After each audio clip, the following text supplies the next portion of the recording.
Welcome in to the New Orleans Pelicans Podcast, the official podcast of your New Orleans Pelicans. A podcast dedicated to everything you need to know about the squad. Hear from players, coaches, broadcasters, and those who cover the NBA on a daily basis. It's time to flock up. The New Orleans Pelicans Podcast starts right now. All right, welcome to New Orleans Pelicans Podcast, your official podcast of the New Orleans Pelicans. Jim Eichenhofer and Gus Kattengell with you. I think you're going to have a little fun with this, even though we should and we would love to be talking postseason basketball into round two. Going to be doing some player profiles, going back and looking at the season and kind of looking at individually how they had their season, certain players. We'll start off with Zion Williamson. Antonio Daniels from Bally Sports New Orleans is going to join us, Jim. I'm looking forward to see what he has to say about Zion. David Wesley tomorrow and Brandon Ingram. First and foremost, though, let's welcome in Mr. Antonio Daniels from Bally Sports New Orleans.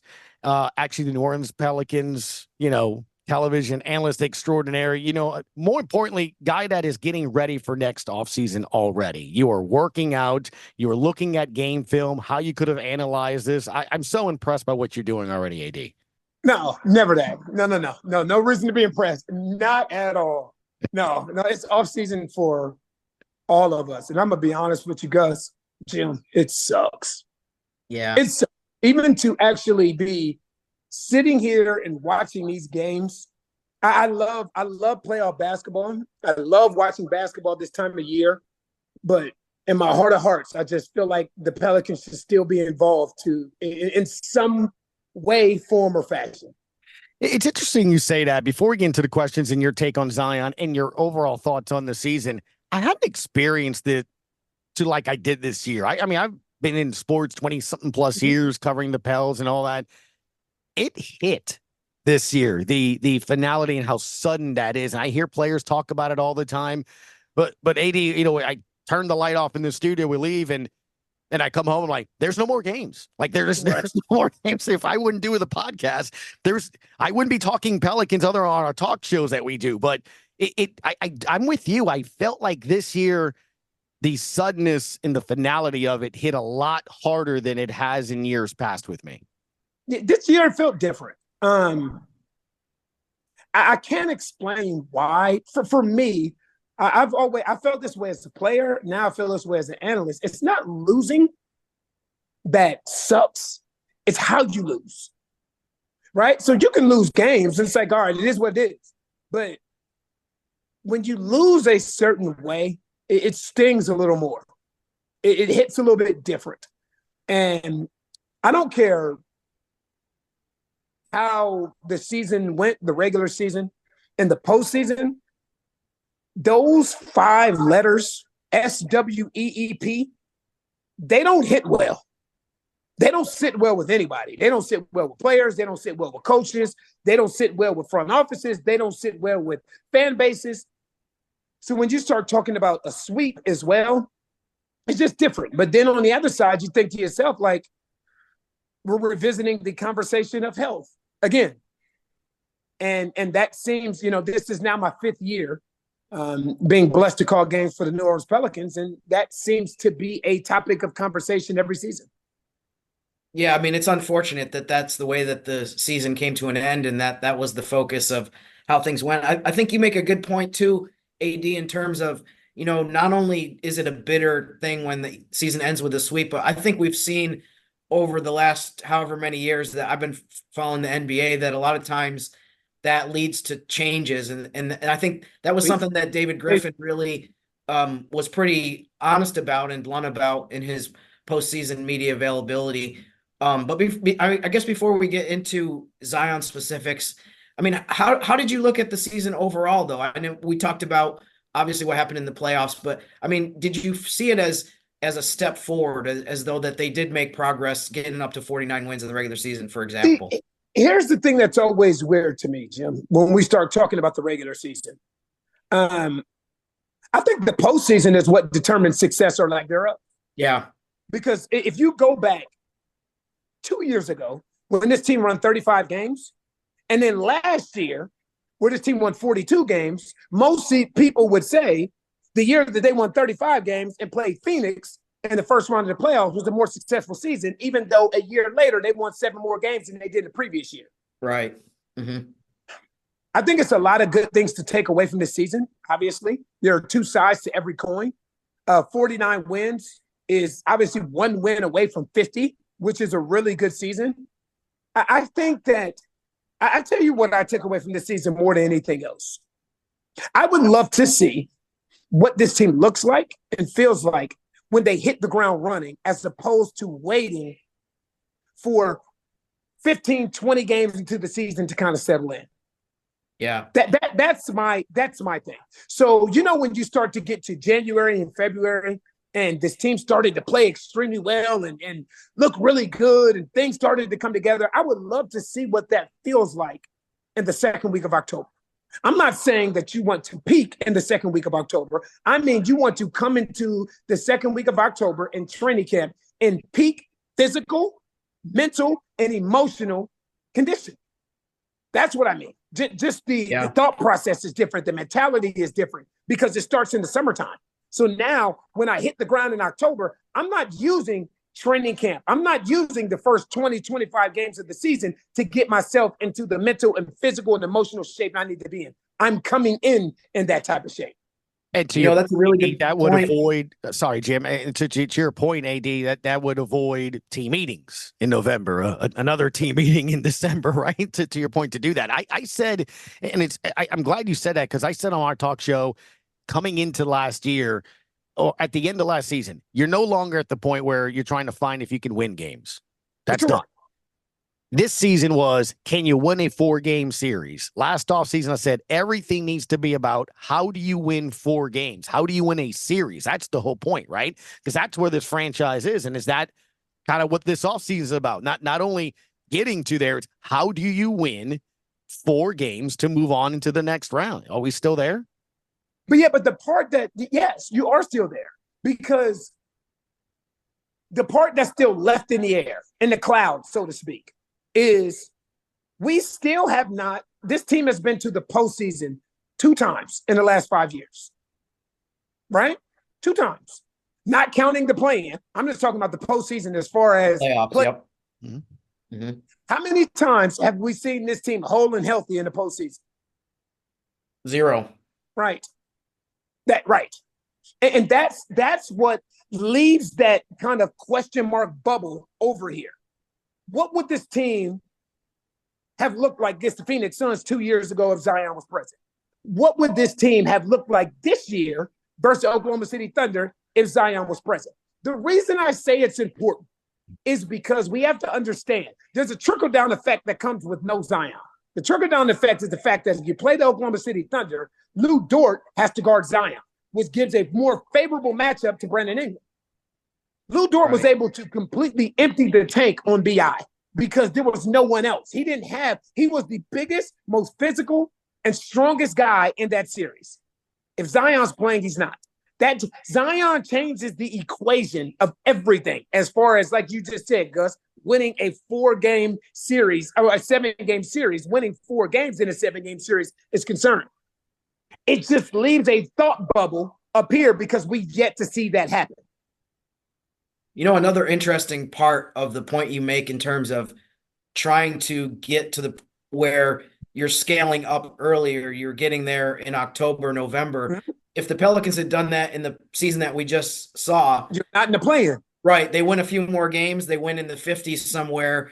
They're not in the play-in. Maybe they have home court advantage in the first round, and the opponent that they play maybe isn't as good as what they ended up with the 1 seed of Oklahoma City. So, I mean, all of that definitely factors in. I'm with you on that. Jim, we have to understand, right? When you look at the Western Conference, it's only getting better. It's only getting deeper. It's only getting stronger. So we can look at the top 8 teams that made it this year. San Antonio is going to be better next year. Houston will be back next year. Memphis will be back with Ja Morant and those guys next year. Teams will be better next year than they were this year. So that's something that you have to look at how deep the Western Conference is. Look at how deep it is. Again, there are teams that didn't make the top 8 that will definitely be pushing for the top 8 next year. Remember, The Houston Rockets were there. They were there all the way until the last week of the season as far as the play-in is concerned. Sacramento, you know that they'll be back again next year, right? Who knows what Golden State's going to do with Steph Curry, Klay Thompson, Draymond Green, those guys. So we have to understand, like, you can't come into the season kind of just waiting for January, waiting for March, waiting for February. You have to come in and win every game that you possibly can. Miami Heat is a great example. They are a great example. If Jimmy Butler would have played in 5 or 6 more games, maybe they avoid the play-in game. Maybe that's a game that he doesn't get hurt in because he got hurt in the play-in game. You want to avoid playing games when the opportunity presents itself. Again, Zion got hurt playing in the play-in game. If you have an opportunity to win games, to avoid playing in the play-in game so you can rest during that week, so you're ready for the first round of the playoffs, you have to take advantage of it. I think one of the reasons why the Pelicans were inconsistent early in the season, and we saw flashes from them, but it wasn't to the point where they even got very clear of 500. It took them a while to even get to where there were multiple games over that point, was because of injuries, guys being out. But also, to me, Zion obviously took a ton of criticism for the game in Vegas against the Lakers. But when I look back on it, especially a bunch of months later, to me, I think he needed time to get back to where he was himself. For example, halfway through the season, when we talked about who's been the MVP so far, a lot of people said CJ McCollum, and Zion wasn't at that point. Whereas now we would say that Zion was the MVP in the second half of the season, maybe. So I guess my point is that I just think he needed time, and hopefully going into this season, he will be where he was by January, February of this season will be where he can be in October. That's what I'm asking. Yeah, for sure. And so, turning to kind of more specifics on Zion, over the course of this season, what were some of the things that, there's a bunch of things, but what do you think were maybe 1 or 2 things that you were the most pleased with in terms of the progress he made, whether it's defense, whether it's how much he bought into the team? Where do you start with that conversation? Jim, I feel like the defense and buying into the team goes hand in hand. I feel those go hand in hand with each other, right? When you sit down and you start to defend, that means you're buying in. That means you're buying in off the jump, okay? But I tell you what it was for me. Obviously, the defense is something that you always knew that was there. And what I loved about the change that we saw in him defensively is that he didn't take credit for it. He gave credit to Herb Jones. He gave credit to Jose Alvarado, right? He gave credit to Naji Marshall, those Dyson Daniels, those guys that made him want to defend. He took accountability.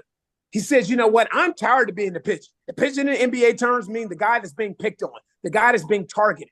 So when teams are seeking that matchup, so when you show that you can sit down and defend, teams are no longer targeting. That's one area. I'll tell you my second area.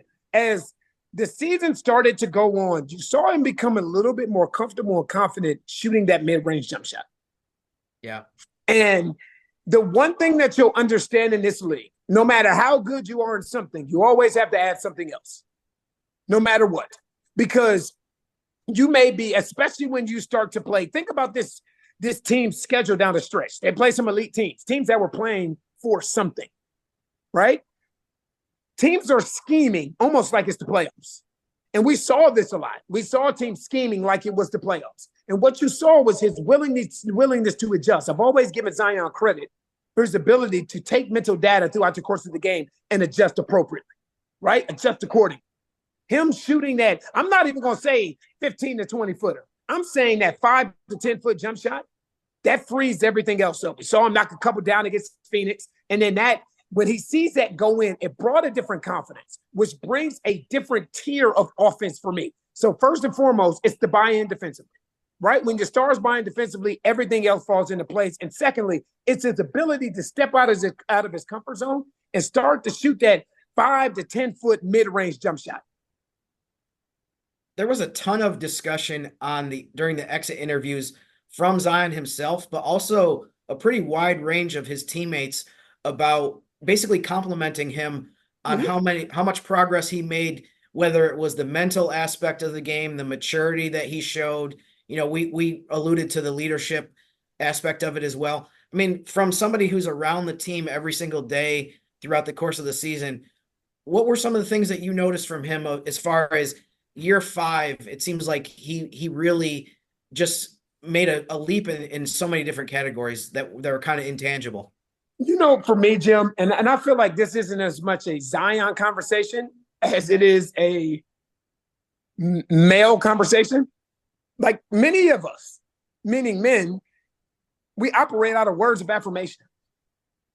You know what I mean? Like that's so when you hear it, it makes you want to do it. Yeah. It makes you like, so when your teammates are telling you, you know what, like, man, we noticed that you fill in the blank. We noticed that you fill in the blank. What it does is it makes you want to do what they are referencing.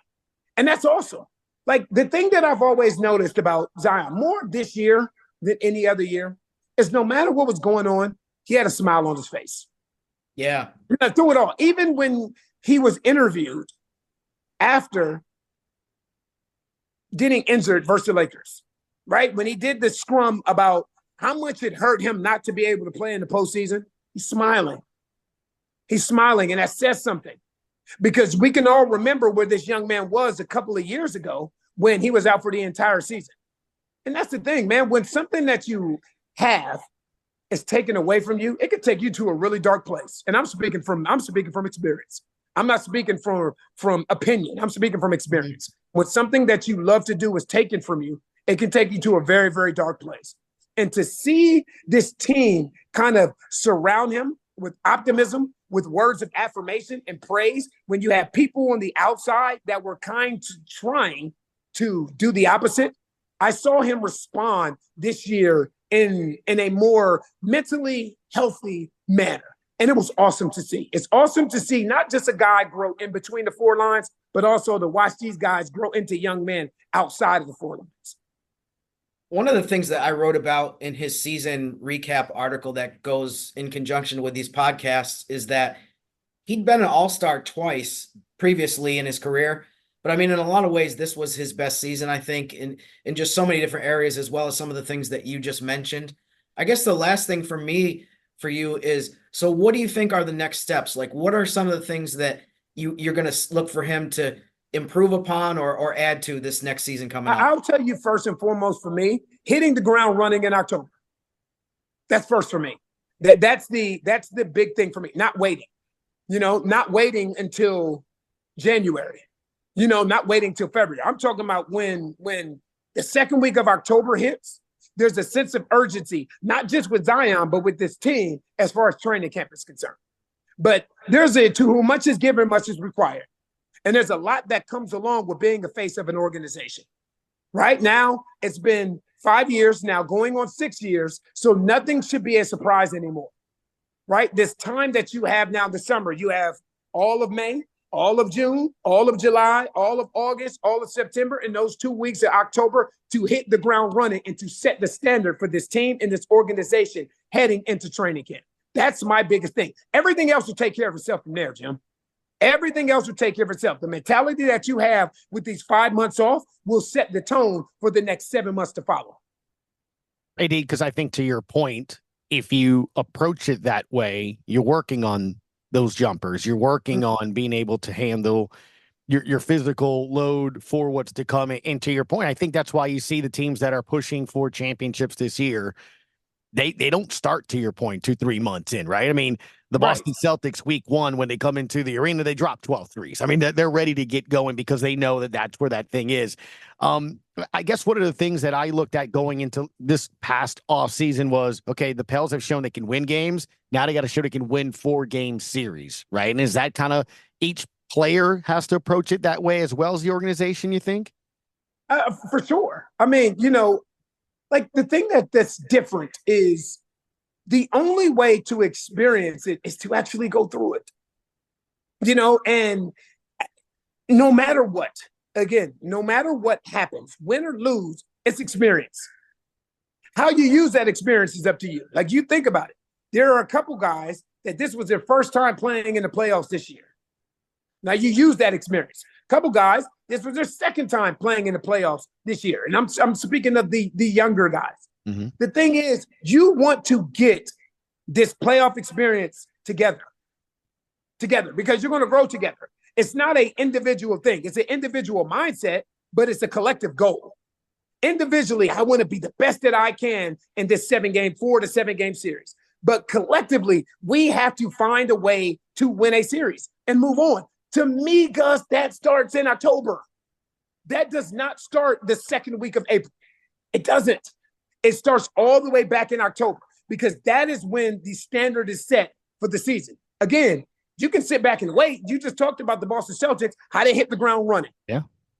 They didn't wait. So then that way, when you get to March and you get to February, it's okay to have a little slippage because you hit the ground running in October. So you're so far ahead of everybody else, right? This is a thing now where you don't want to wait. And again, the Western Conference is only getting better. It's only getting better. There are teams that did not make the playoffs this year that will be right back in the thick of things next year. So you don't want to come in with the mentality is I can use October and I can use November and I can use December to kind of ramp myself up. You want to start using June, July, August, and September to ramp yourself up. So that way when October comes, you're ready to rock. And I think what's remarkable, guys, is when you listen to what AD just said, Jim, you can apply that storyline to everyone on that roster because it applies differently to them, right? Mm-hmm. If you're like a young guy like Jordan Hawkins, hey, I want to play in April, but I got to show in October that I can play in there. If you're a guy like Brandon Ingram, how can I refine my game for then? I'm working on in October. Zion, how can I get to April? You can go up and down that roster. You know, you want to be an impact player. Do you want to play in April? Do you want to get the trust of the coaches? If that guy wants you to play defense, all of that applies to it, to your point, on the next 5 months. That's what's so remarkable about what you just said. The thing is, though, like the postseason for me exposes weaknesses. But the thing that also individually lets you know what you need to work on coming back next year. That's the thing. Like, how are you using the postseason? How are you using that sweep? How are you using the 4 games that you played in the postseason? That's what's important. How are you using this season? What learn from this season individually, again, so you can come back and impact this team collectively. That's what's important to me. The postseason exposes a lot. It exposes a lot. It starts a lot of different conversations, depending on how you lose. But it should be a motivation within every player individually to come back with something different, right? How you lose changes your motivation. If you lose in 7, I had this conversation with Jose after the season was over. How you lose, it really changes the way that you approach the offseason. You know, the fact that you got swept as a team, it has you going into the offseason like pissed. It has you going into the offseason frustrated and almost disgusted because you know that you're a better team than this. But that also changes your motivation, right? As opposed to going into a 7-game series and losing on a buzzer beater. You know, so sometimes things happen and they suck in the time, but they're better in the long run. And as we wrap up, I'll transition just to the teams that are currently playing in the Western Conference, because what you just said applies to the guys that we're seeing play really well, right? Like Denver, Jokic, he's not good in the playoffs. He had to show that and prove that. Now they're, the defending champs, right? You look at Minnesota, the team they're playing, Anthony Edwards, people forget it. It didn't happen overnight. He's in his 4th season. And in his press conference at the end of round 1, Jim and I talked about it. He referenced the buy-in time when it happened 2 years ago with Chris Finch. He had to trust him. That's 2 seasons, right? You're looking at Luka and then that several years of them not getting to that next level and where they are now. SGA, it seems like he's a rookie, but SGA has been around for a little bit in a couple of seasons to kind of take that. But it's exactly what you're saying, right? When you look at these teams that are playing in these matchups, that Minnesota-Denver game, which is, again, game 2 tonight, AD, those are stock full of guys that have been in the league for a while, that have tasted defeat, that have gone into all seasons ticked off. Right. And the thing is, 3 of those 4 guys that you named are young up-and-coming stars in this league, though. Luka, SGA, Anthony Edwards are all up-and-coming stars in this league. And then you can even go and look at the Eastern Conference, where you got a Therese Halliburton, where you got a Jalen Brunson. You can go down the list of guys that, 3 of those 4 guys that you named are young up-and-coming stars in this league. And then you can even go and look at the Eastern Conference, where you got a Therese Halliburton, you got a Jalen Brunson. You got a Jalen Brunson. You got a they are being led. Right now, the torch is being passed. Mm-hmm. You think about it. You watch this league right now, the torch is being passed. It was once a LeBron, Steph, Kevin Durant centered league. Those guys are not in the playoffs anymore. Those guys are out. Right now, this league the torch is being passed to young, up-and-coming stars that have bought in to a standard of winning within their organizations, within their respective organizations. And guys need to pay attention to that. Again, you are not waiting. You are not waiting. Victor Wembanyama is knocking at your front door. You know what I mean? He is knocking at your front door. De'Aaron Fox and Domas Sabonis are knocking at your front door. So these guys are still right there, even though they didn't make the playoffs. So it's all in your mental approach. For me, it's all in your mental approach. And for me, that mental approach does not start 2 months from now. The work, whether mentally, emotionally, physically, or spiritually, it starts now. That starts now. And it's contagious. It is contagious. I have played with guys that as soon as the season was over, they would take a week off and they were right back in it. And the moment that you knew they were right back in it, it motivated you to get right back in it. Well, it's May 6th. He motivated me to go work out, even though I already went this morning, AD. So that's right. I get ready for next season already, man. Thank you as always for your time, man. Appreciate it. We might bother you later on. For sure. Anytime, fellas. And Thanks, for sure, AD. Antonio Daniels, color analyst of your New Orleans Pelicans, alongside Joel Meisen. First off, how did we forget? Congratulations, man. You and Joel named among the top 3 voices in the NBA. That has to be really cool to hear, man. Yeah, well, it is cool. Hey, 3 out of 30, man. Come on. Like this, because this is a small market. You know, when you look at the 2 markets that you finished behind, New York and Brooklyn, where it's the Yes Network and the MSG Network, and we're little old Bally Sports New Orleans. You know, and I will say this, it is not just me and Joe. You know, Jen Hale, Josh Richardson, Cam Galloway, Ryan Doyle, John Sauer, you know, Mark, the grumpy old man. Like everybody that makes this, Tommy Cooper. There are so many people that make this whole thing come together. Now, it was just me and Joel that were on that graphic, but it's so much more. It's so Kyle Huber, you know, so many people that make this thing go, that make it a great broadcast, that make it so fun to come to work every day. But it is definitely an honor. I'll tell you what, if Jim and I ever win top podcast, Jim will take all the credit. It won't sound anything like you listening to Not me, true. Of Not true, Gus.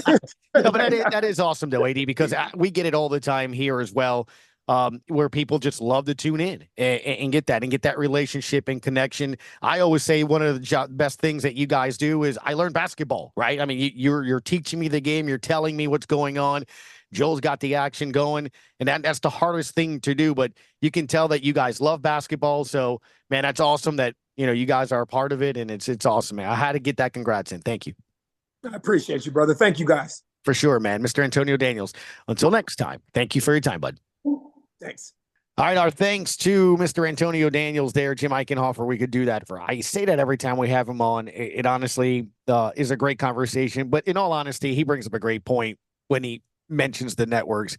We're really blessed to have. Look, obviously, I have to put up with Graf, I'd like to say, but we have a really good radio broadcast. We have a great television broadcast. We have a great radio broadcast. You guys do a good job on the digital side. I really think if you're a fan of this team, I don't know how you can get much better than a lot of the different areas that you got covered, man.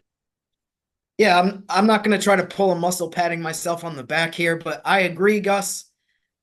And by the way, too, if people aren't familiar specifically with what we were referring to with Joel and AD being ranked in the top 3, there's a website called Awful Announcing, which is not really the most appropriate name for a website on the subject matter that we're discussing. But basically, I think I have to go through. I've been meaning to read this article to see some of the specifics, but basically what they go through is they rank the 30 broadcast local teams.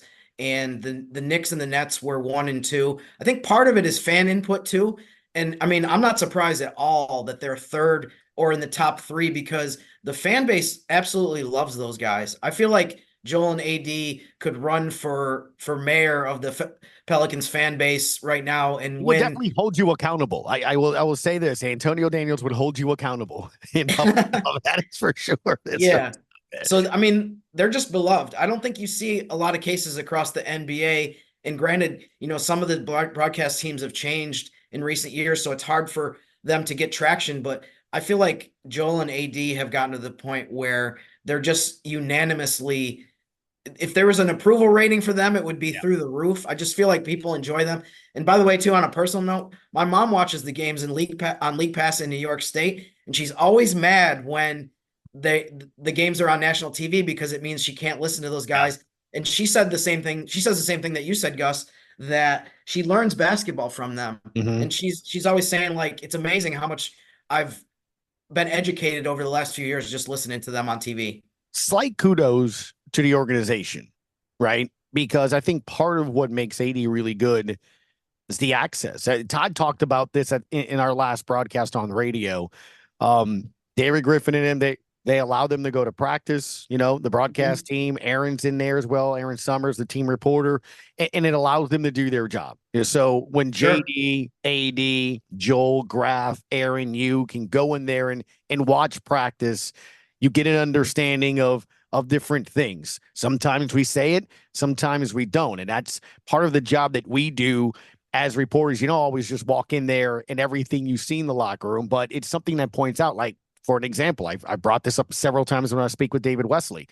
I remember their first year here as the New Orleans Hornets. I grew up watching the NBA, right? I grew up watching Jordan WGN every night. That's why I'm a Jordan fan, a Cub fan, you name it. And here I am in an NBA locker room, first game, and it's November because league started in November at the time, not October. Mm-hmm. And there's David Wesley. I kind of knew. Baron Davis, absolutely seen the Hornets in the playoffs and stuff. Jamal Mashburn, Big Cat McGlure. I mean, these are college. I knew them all.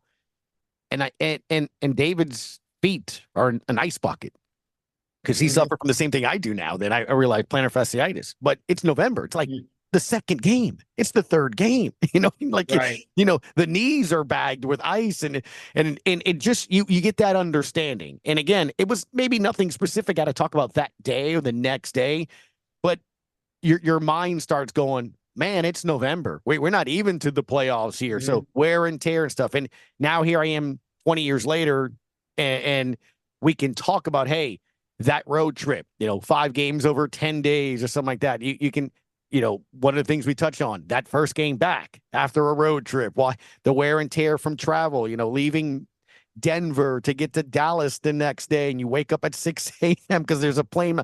Like, I have a better understanding of that from being in the locker room and seeing how it affects players, how, but Josh Richardson's bumping into the walls because he's not an athlete. He's not playing. You know what I'm saying? It's just like certain things like that that I think are really cool. So I don't think AD and Joel could do their job, or Todd and JD, if the organization, which I give kudos to, wouldn't give them the access and allow them to be with the players and understand that. And as Todd said, that's not the norm, right? In the NBA, much less in the NFL. I agree. I mean, that's definitely an element to some of the insight that they can provide and some of the behind the scenes perspective. For me, specifically to Antonio too, I mean, the players kind of lean on him, which is also a unique thing. I don't think you see that across the NBA where you have players who come up to him and ask him for advice and kind of, I think with Jose, he's used AD as kind of a sounding board of someone who experienced things in the NBA. Mm-hmm. And at the beginning of AD's career, he was a lottery pick, and it wasn't like things happened immediately. It wasn't like he was the player that he wanted to be right off the bat, so he had to keep working at it. So, I mean, there's so many different things that he can provide in terms of advice and expertise and just experience that he's gone through. So that's another unique part of Antonio, and another reason why we might have to go back to the well next week for Antonio on more than just Zion, because he has so much insight into so many guys. And beyond just watching the games from courtside, he also talks to them and just understands a lot of times where they're coming from. Yeah, no, and it will help you us understand here as well. Minnesota and Denver for game 2 tonight. I can't let you go without you giving us an opinion on that. Look, that game 1 was incredible. There's a reason Anthony Edwards is skyrocketing right now in terms of social media. I mean, the split screen with him and MJ, the thing that MJ had that I just mentioned with the Bulls and watching him, it's that killer instinct, right? Being able to just finish, find a way to do that. That first game felt like a heavyweight match, which I'm excited to see continue in the game 2, because every shot was big, and look, they that lead got down to 1 or 2, and then boom, boom, boom. They hit a couple of buckets here as well. And on the defensive end, it mattered. But let me tell you something. That Indiana-New York series I'm looking forward to seeing here. Jalen Brunson is absolutely before our very eyes becoming a star, right? And especially obviously in that market. But Halliburton, I mean, and the Pacers were a story going into the play-in tournament, right? Going into that Laker game. They had really talked about doing that. Look at where they are. Kind of what Antonio Daniels just said. They were ready in October, and they played well. And now look at them. They're still playing here in May. So that's to AD's point here. So I'm very curious about this matchup, because I think with New York, they feel they can go beat Boston. They feel like they can do that. And if you're Indy, I almost feel like you're playing with house money. Huh? What do you see in these two series? Yeah, I mean, I'm looking forward to the Pacers-Knicks too. I feel like I'm a little surprised at how many people have talked about it as though the Knicks are going to win in a landslide. And I honestly don't know what's going to happen, but watching the Pacers, I don't think you should discount them just because Milwaukee was shorthanded and had some guys that were out. I mean, they're a fun team to watch, and I really look forward to they play fast. So I'm looking forward to that series. But with Denver, Minnesota, game 2 tonight, I thought one of the things that I was going to talk about, but I don't want to go back over the same ground. Antonio put it so well when he said changing of the guard, especially in the Western Conference. Yeah. I mean, that's one of the things that, I mean, can the Timberwolves become the next force in the West? I mean, based on game 1, it seems like they have a chance definitely to win that series. So I'm so curious this offseason as well to see what some of these teams that have been kind of left behind and that have older veteran players, what they do to try to change things. But the playoffs right now are so fascinating because I think besides Boston, and obviously Denver won the championship last year, you have all these new faces and all these new stars and all these young teams that have made it into the final 8. And I think that is going to make it so much fun over the next few weeks to see what happens and who can come out of this. Yeah, should be interesting to see, man. Looking forward to the rest of the player profiles. Again, as Jim said, 11. You had to have 1,000 minutes. So we got 11 players at 1,000 minutes. We start off with Zion today. Tomorrow will be Brandon Ingram, then CJ McCollum the first 3 days, and it will trickle down the line all the way leading to Jonas at the end of the week. So we're looking forward to that. Herb Jones on Thursday, and then we'll get into some guys that are pretty important here as well. So I like this. Hopefully you do as a Pels fan as well. Kind of get some player profile features and stuff, and we'll have some fun. Thank you, Jim, as always, man. Thank you, Gus. All right. Thanks for tuning us in on the New Orleans Pelicans Podcast. Thanks for listening to the New Orleans Pelicans Podcast. Join us 3 times per week on Pelicans.com, the Pelicans mobile app, the iHeartRadio app, or where you get your podcasts. And be sure to give Jim and Gus a follow on X at Jim_Eichenhofer and GCat_17. We'll see you next time, right here on the New Orleans Pelicans Podcast.